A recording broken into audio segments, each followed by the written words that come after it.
Hi everyone, I'm Amy. Today I'm making apple crisp. This delicious dessert combines sliced apples topped with a sweet oat and brown sugar crumble.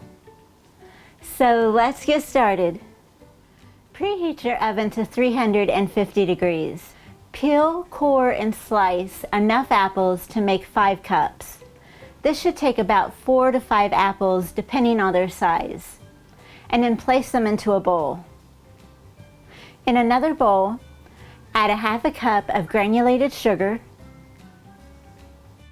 a half a tablespoon of flour, and a half a teaspoon of cinnamon. Whisk this together until it's well combined.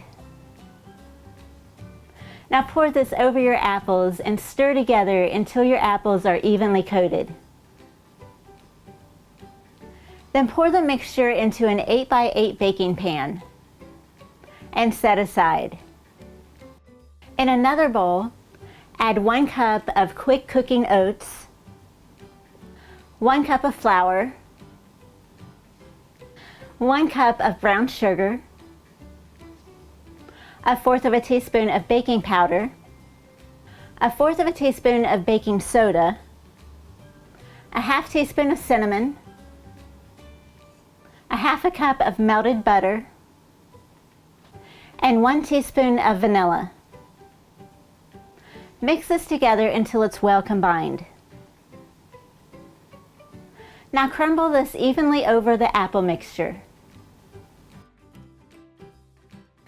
Now just bake this in the oven for 40 to 45 minutes or until golden brown.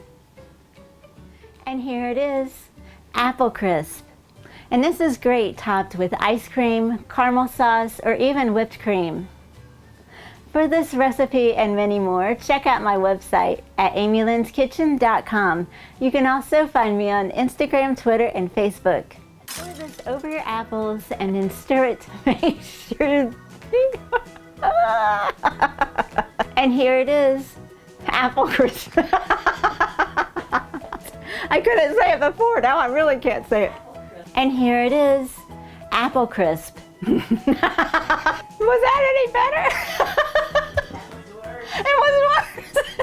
And I can't even do it now.